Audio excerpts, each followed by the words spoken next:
가나안 땅을 목전에 두고 저 약속의 땅을 목전에 두고 24,000명이 병에 걸려서 내 형제, 내 자식, 내 부모가 그 자리에서 꼬꾸러져 죽는 것을 바라보면서 어찌할까 그래서 알아보기 시작했어요.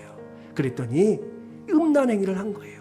이스라엘의 평범한 사람들이 했던 것이 아니라 두령들이, 지도자들이 그 이스라엘의 각 지파의 사람들을 데리고 가서 그 악한 행위를 하게 되었습니다.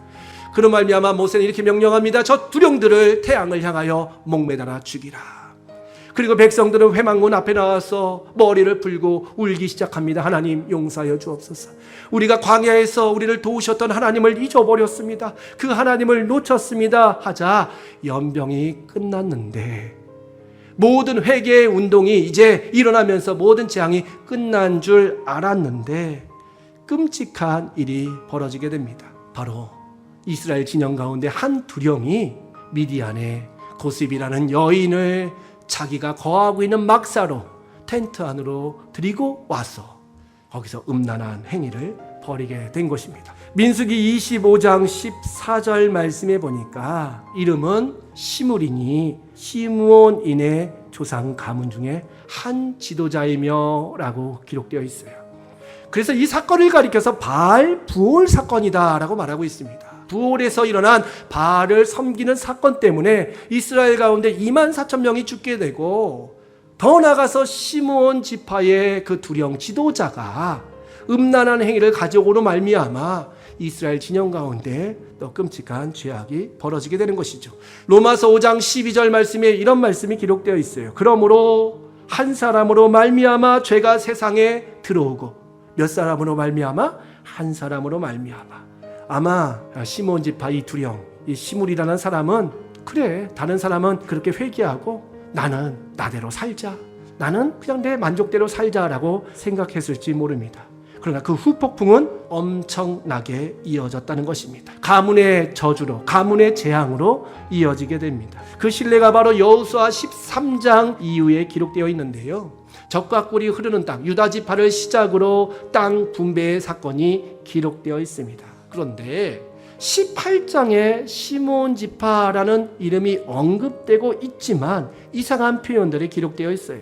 시므온 지파의 기업은 독립적인 기업이 아니라 유다 지파, 유다 자손 중에 있었다. 9절 말씀에도 보면 유다 지파가 기업으로 받은 것 중에 일부를 하나님께서 주셨다라고 해석될 수 있는 것이죠. 그 이유가 무엇일까? 왜 시므온 지파는 분깃을 받지 못했을까? 근데 이것을 역추적해보면 바로 바알 부올 사건, 그 시므리의 엄청난 죄악의 사건이 자자손손 이어지는 것입니다. 하나님 앞에 범죄한 자에게 하나님은 3, 4대까지 저주와 재앙을 내리리라 라고 말씀하고 있는데, 이 시므리의 사건이 바로 3, 4대 이후 시므온 지파의 저주로 이어지게 된 것입니다. 공공의 적으로 전락한 시므온 지파는 땅 분배에서 배제된 것이죠. 그러나 오늘 우리가 읽은 본문 말씀 사사기 1장에 보면 이 유다의 놀라운 구속적 사건이 기록되어 있습니다. 유다도 땅을 분깃으로 받게 되는데, 유다는 마땅히 좋은 땅을 분깃으로 받을 수 있었어요. 그러나 여러분 잘 아시다시피 갈렙이 뭐라고 얘기합니까? 우리는 저 남방 땅으로 가겠습니다. 저 비옥한 북쪽 땅이 아니라 저 남방 네게부 사막 쪽으로 가겠습니다. 그 땅을 정복하러 가는 사건이 사사기 1장에 기록되어 있는데요.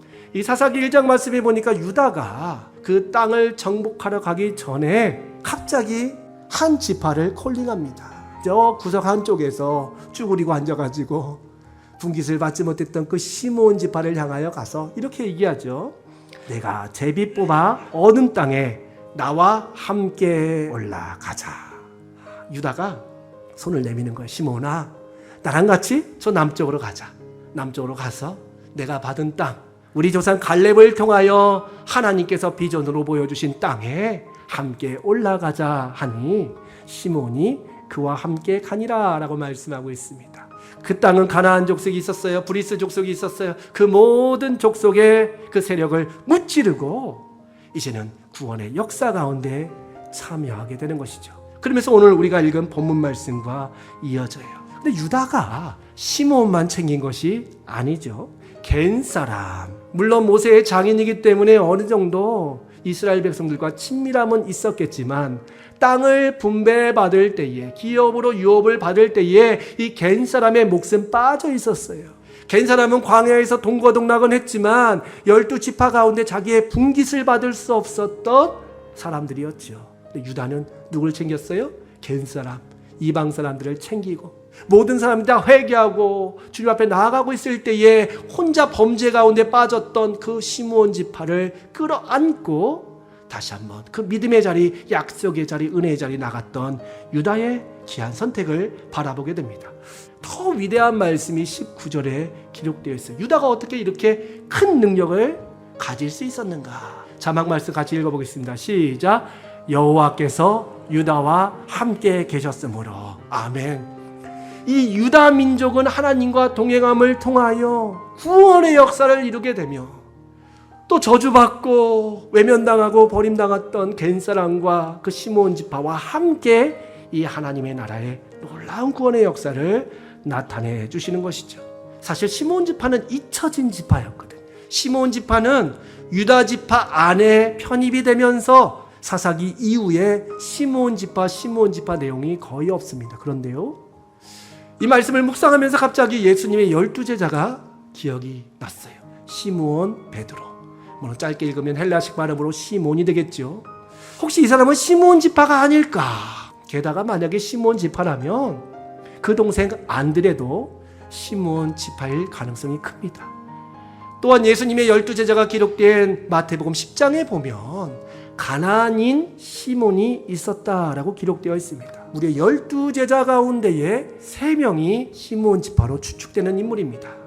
게다가 누가복음 3장에 보면 예수님께서 탄생하셨을 때에 예수님의 강생하심을 기다렸던 사람의 이름도 바로 시므온이었습니다. 놀라운 것은 계시록 7장 7절 말씀에 보니까 하나님께서 마지막 날에 14만 4천 이스라엘의 거룩한 민족을 불러주실 때는 그 소외당하고 빠졌던 시므온 지파가 다시 편입되는 그런 위대한 말씀이 기록되어 있습니다. 우리가 살아가다 보면 시므온 같은 사람들이 참 많아요. 저 사람은 가중처벌을 받아도 마땅한, 죄송합니다, 놈이야 이렇게 하면서 외면하고 소외시할 수 있는 사람들이 많이 있지만 우리 주님은 수고하고 무거운 짐진 자들아 다 내게로 오라. 너희가 설령 시므온과 같이 죄악을 저질렀다 할지라도, 너희가 설령 베드로와 같이 나를 부인하고 떠났다 할지라도, 너희가 나의 영광이 아니라 너의 욕심, 너의 자만을 위해서 살았다 할지라도 다시 오라 오라. 우리 주님은 말씀하시면서 우리를 품어주셨습니다. 1만 달란트 탕감받은 우리가 해야 될 것은 간단하죠. 100데나리온 빚진 우리 주변에 혹시 시몬이 있지 않은가 살펴보면서 내 거룩한 손을 주님의 이름으로 내밀어 유다가 하나님과 함께 하심으로 말미암아 그 구원의 역사를 이룬 것처럼 오늘 또한 하나님과 동행함을 통하여 우리 모든 삶이 구원의 역사로, 구원의 현장으로 바뀌는 위대한 축복이 있으시기를 주님의 이름으로 축원합니다.